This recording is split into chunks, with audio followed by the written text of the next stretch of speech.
Hi, I'm Aaron, host of the Aaron Harber Show and Your Decision 2018. Welcome to the Democratic Gubernatorial Primary Candidate Debate, hosted by the Gazette and the El Pomar Forum for Civic Advancement here at the Garden Pavilion at Penrose House in Colorado Springs. I'm joined by Joey Bunch, the senior political correspondent for Colorado Politics. The four candidates for governor in today's debate are former State Senator Mike Johnston, former State Treasurer Kerry Kennedy, current Lieutenant Governor Donna Lind, and Congressman Jared Polis.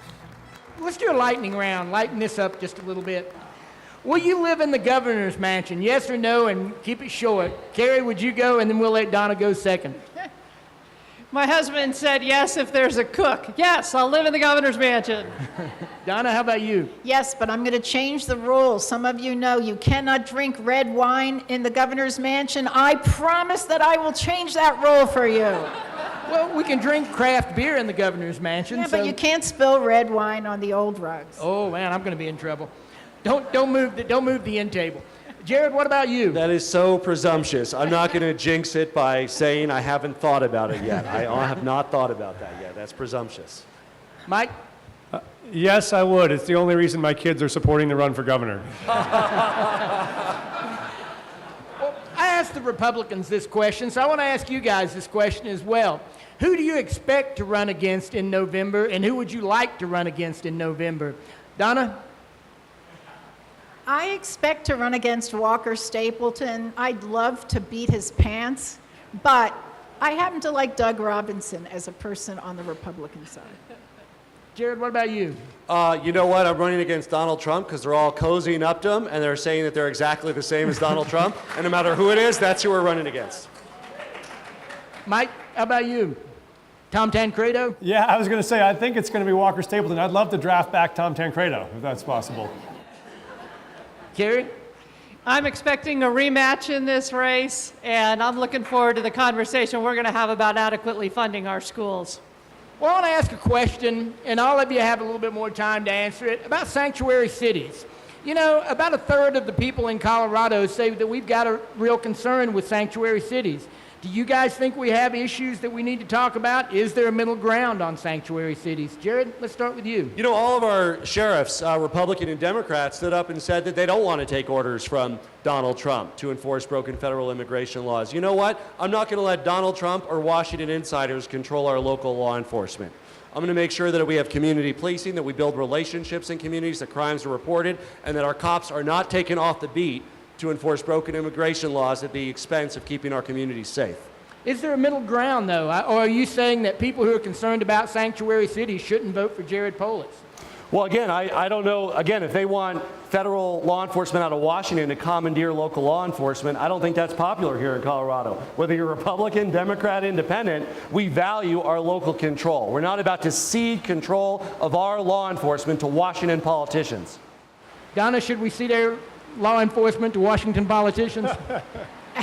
Absolutely not, and God is telling us the heavens are opening up for this question. You know what, Joey, I don't like your question. I'm going to suggest that we have an immigration question that really deals with the most important issue we have, which is what do we do about the young people who are here, the DACA students? What do we do about people who are law-abiding citizens who've been paying taxes? We need an immigration policy, and we've got to do that for the benefit, quite frankly, of the people who are here and the businesses who rely on them and the hardworking people that are Colorado residents. Let's address that issue before we get into rhetoric around sanctuary cities. Kerry? We need to make sure that everyone in our communities can trust and rely on their local authorities. Everyone needs to be able to call their local police to report child abuse or report domestic violence. Everyone needs to feel that they can take their children, drop them off at school, take them to a library, go visit a courthouse without the risk of being reported to ICE and being deported. That's what's going to keep our community safe. So I got into politics in the first place because I was a school principal up in Thornton, and we got 100% of our students admitted to college, and then I found out that about half of those students were undocumented. which meant they couldn't go to college without paying out-of-state tuition. So I ran for the state senate to change that law, and successfully did, to make the doors of college open to kids who came here when they were little. So I think we have to protect those young people who are now our teachers and nurses. I do think there's common ground here, which is I think any of the minor offenses, traffic stops, busted taillights, tickets, there's no reason to ever share that information with the federal government. I think if you have someone who is a violent criminal, has committed murder or rape, is there a reason to share information in that kind of public health situation? I think that's common sense. I think this is an overblown issue that can be solved among reasonable people. For information on how to help promote civil and mutually respectful discourse and support expansion of the distribution of our programs, please email info@harbortv.com. The Rex Howell Broadcaster of the Year Award recognizes an individual who, through leadership, skill, and dedication, is advancing the broadcast industry in our state and our nation. Tonight, we honor Aaron Harber. Aaron has worked extensively in the media as a host, producer, political and economic commentator, and columnist. Today, the Aaron Harber Show is the focus of his media involvement. Aaron, it is a privilege to present you with the Rex Howell Broadcaster of the Year Award. Congratulations.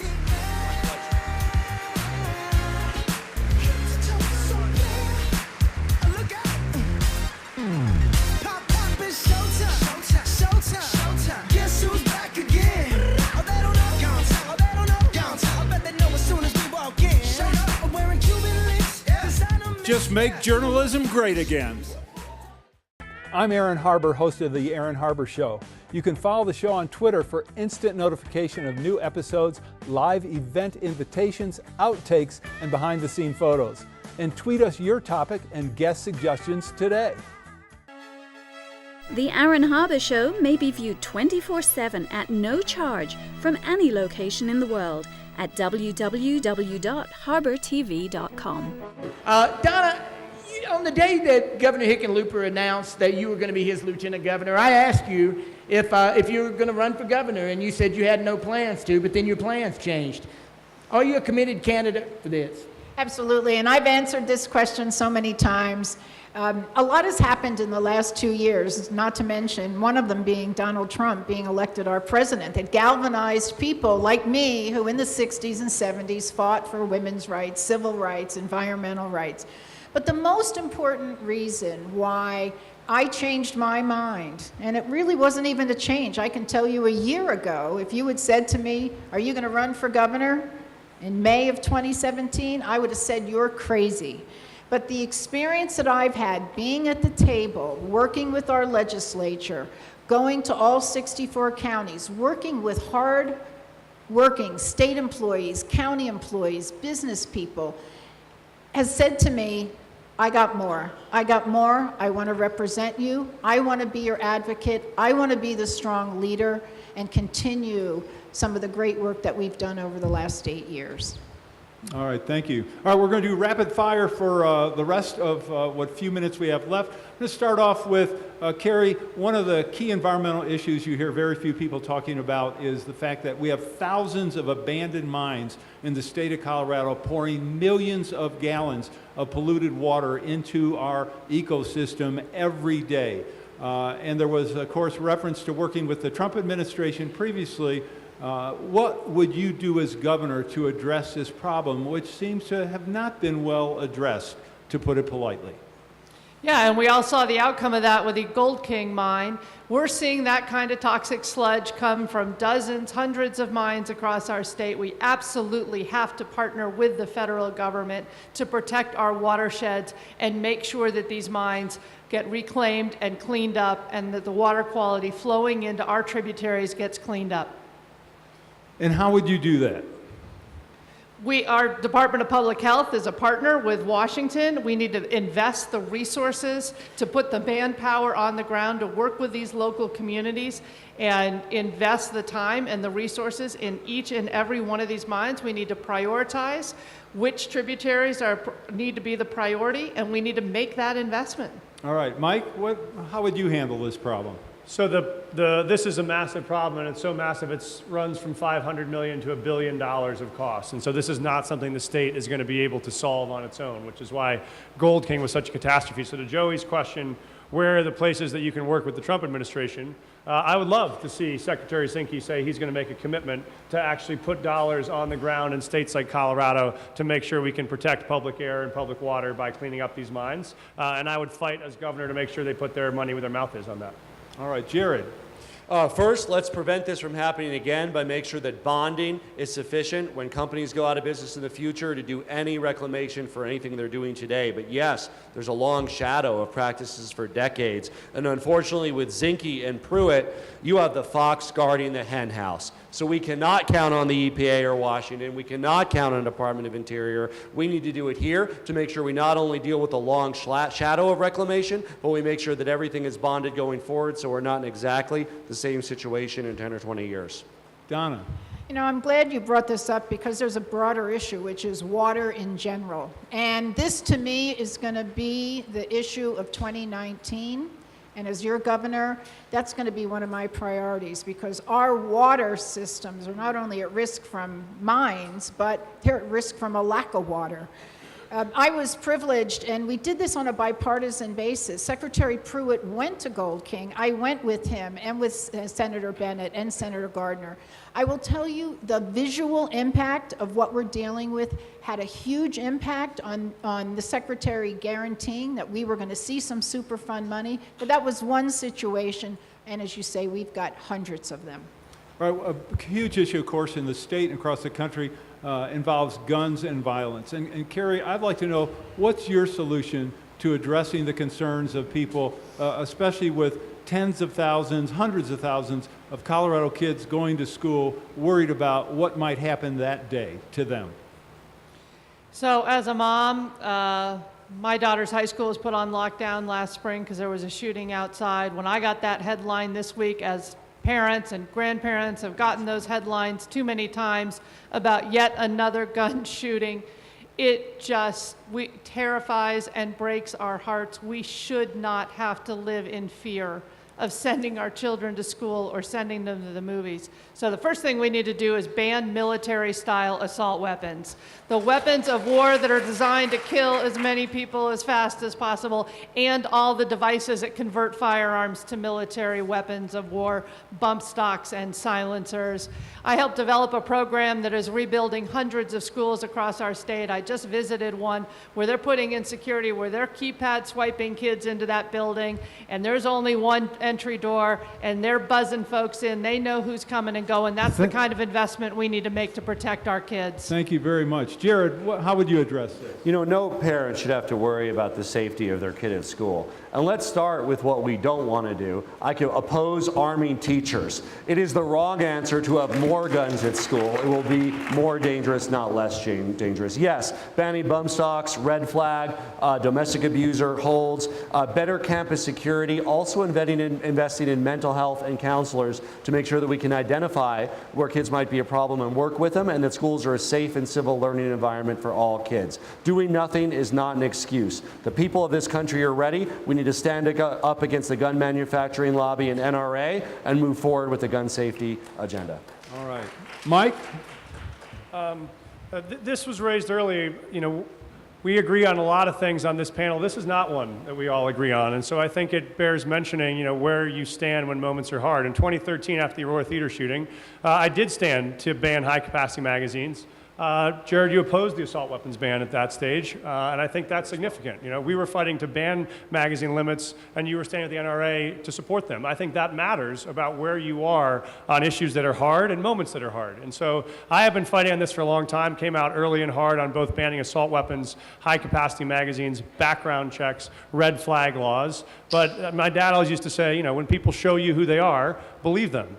The question is, when the chips are down and these moments are hard, the NRA is knocking on your door, where do you stand on these issues? And I don't think we all have the same record on this one. Okay, Jared. So, look, I'm the only one here to actually sponsor an assault weapons ban. Mike, you never did. You talked about the magazine limit. I supported what we did there. I've seen the damage that these high-capacity guns could cause, and I'm the only person who's up here that said my name's actually been on a ban on assault weapons. Jared, you sponsored that assault weapon ban after you started running for governor. Right, that was 3 months ago. Yeah, you never did, Okay, as a let's, legislator for 8 years. Okay. So I don't know what you never All right, did. now we need to let, I think, Donna have a word or two. Thank you, Aaron, and I'll do this. We can bicker. That's not who I am. I'm not going to bicker. I'm going to declare something as somebody who has spent her whole life in healthcare. This is not about guns. This is a public health epidemic that we have to address, okay? We can get rid of the guns. I support everything. Get rid of bump stocks. Red flag. Don't put them in teachers, but in teachers' hands. But the reality is we have very disturbed people. We have disturbed people who have access to guns.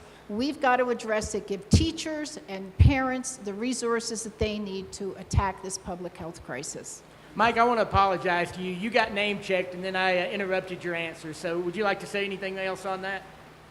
No, I just think the issue is, in 2013, you had a shooter walk into a Aurora theater with a 100-round magazine and shoot 72 people. We fought at the state level to pass a ban on high-capacity magazines. There was a proposal at the federal level in the same year to ban those high-capacity magazines, and Jared opposed it. And so that is a very clear issue that had a big impact on Colorado, and that's a different record on a very important moment in time.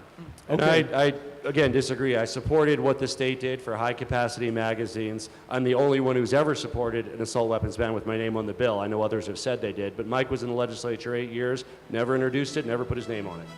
For information on how to help promote civil and mutually respectful discourse and support expansion of the distribution of our programs, please email info@harbertv.com. Hi, I'm Aaron Harber, host of The Aaron Harber Show. Because I've never done endorsements or commercials, people ask how are our programs funded, especially because we provide them as a public service to all our broadcast outlets. It's expensive to produce our show, whether we do them here in Denver or go to places such as Aspen, Washington, D.C., or even Iraq.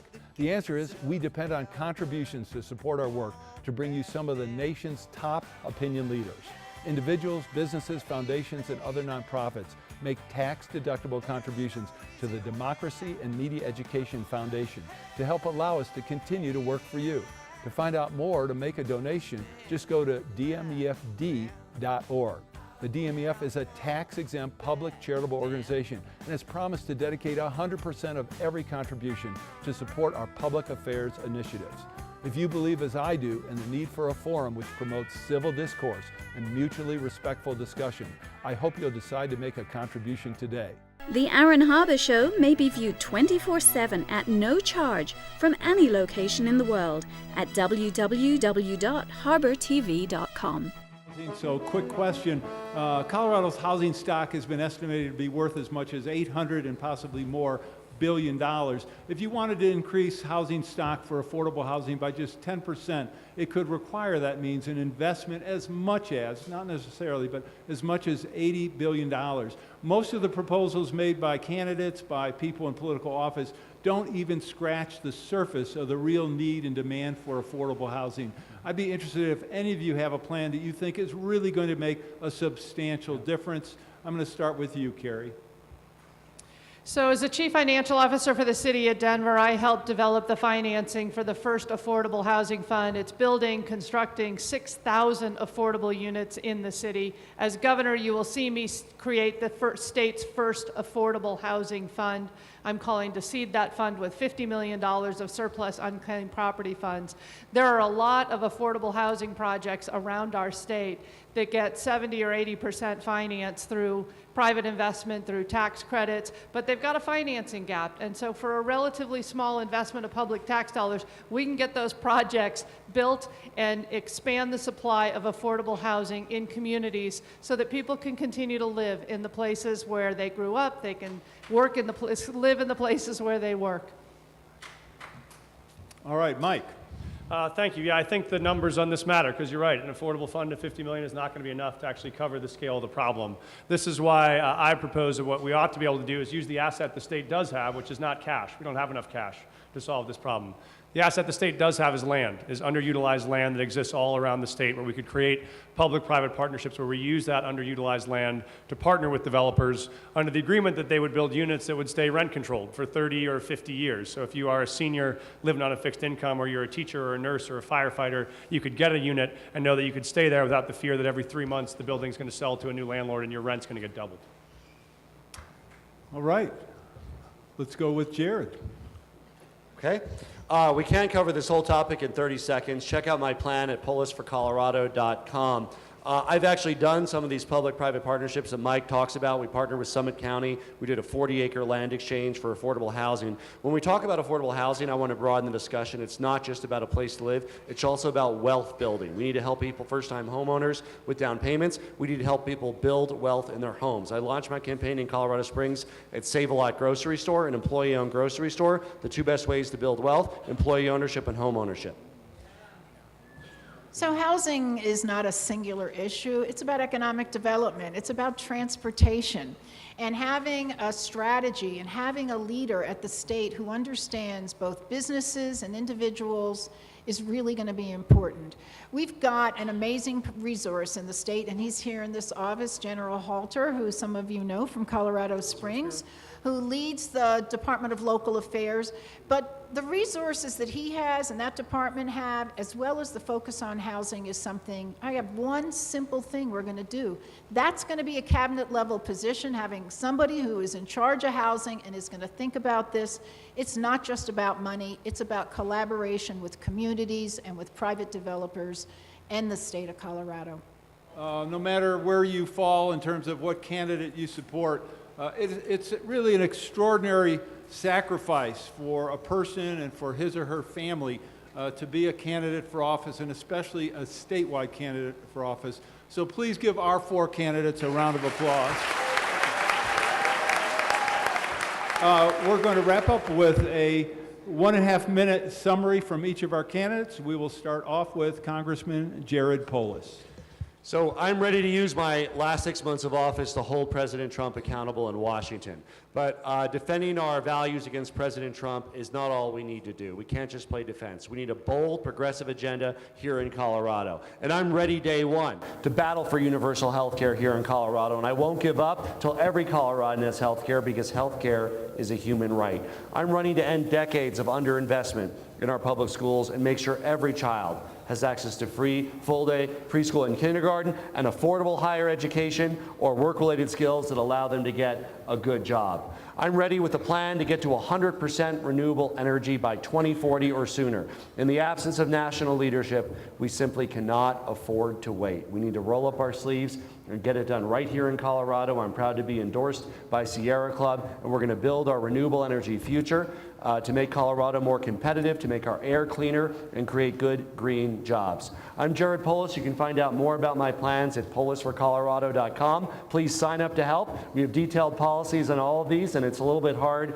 in the context of a minute or two to get them out there, but I encourage you to look at our policies, and I encourage your feedback. Because the way I like to say is I learned some of my very best ideas from listening. This was all about us talking, but I think what we really need to do is listen more. And so give us your feedback, your ideas. We'll incorporate them into future versions of policies that will move all of Colorado forward. Thank you.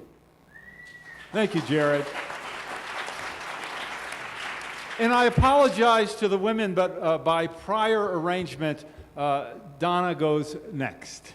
Thank you. Well, first of all, thank you all for being here and taking the time to listen and think about this important decision. I think there's 3 things that you have to ask yourself. What differentiates the candidates that you have in front of you? Because it's a good group, and I'm proud to be part of that group. I've got a personal story that's a lot different than anybody that I'm sitting with. I was the first person in my family to get to college. My parents didn't go to college. I was a single mother for 26 years. I struggled. I had to pay for health care myself. I had to support my family. I had to deal with expensive health care. And why does that matter? Because we've forgotten as Democrats who we are, and that's why we lost the election for president. And that's why Donald Trump is our president, because he appealed to working people, and we've got to go back to those roots. I live it. It's in my bones. The second thing that's different about me as a candidate is I'm not just going to say I'm ready day one. I'm leading this state. I'm at every table, whether it's with the legislature, whether it's dealing with criminal justice issues, appointing judges, thinking about healthcare, getting healthcare done in this state and changing the dynamics. As your lieutenant governor, and for the first time in our history, chief operating officer, 19 departments report to me, and I work every day with them. And the third is, I'm not going to talk about slogans. I love aspirations. I love ideas. I'm a get stuff done girl, and that's what I'm going to do for you as your governor. Deliver with results, and not make promises that I can't keep. Thank you.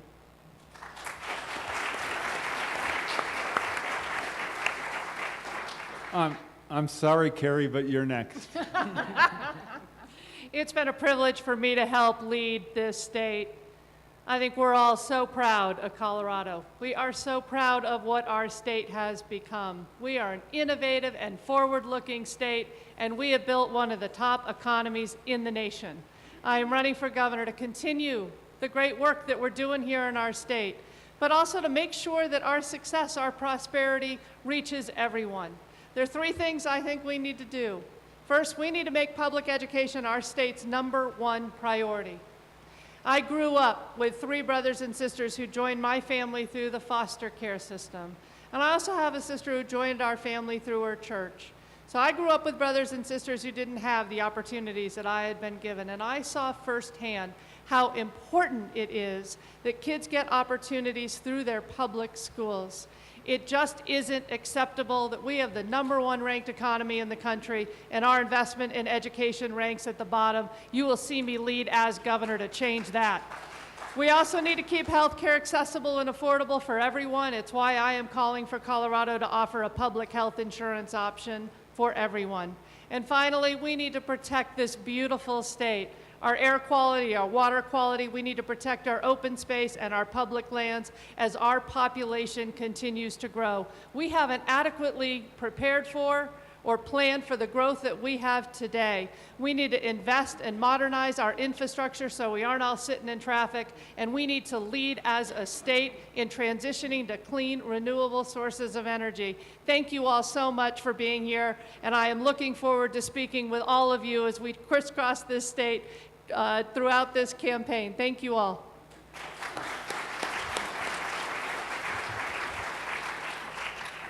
Michael, the floor is all yours. Thank you all so much for being here.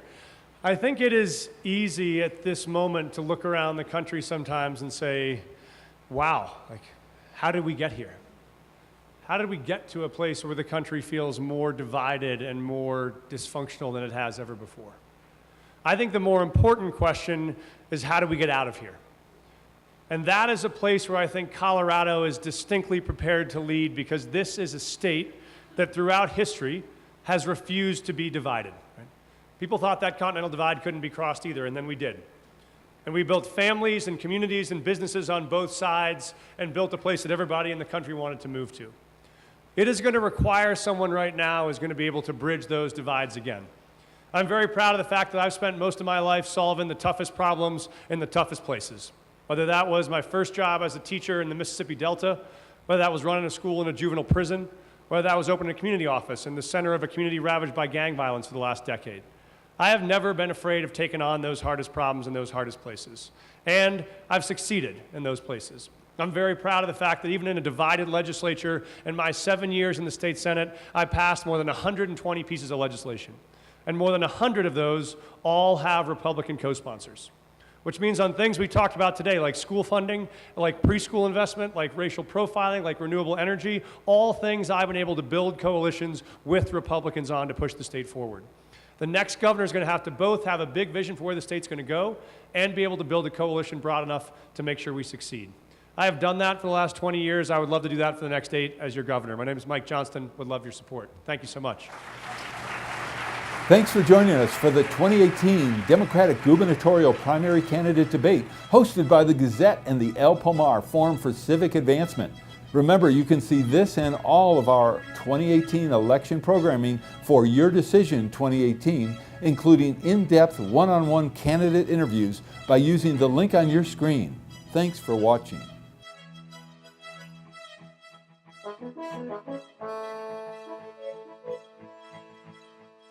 Please contact us. We want to hear from you. And thanks for watching.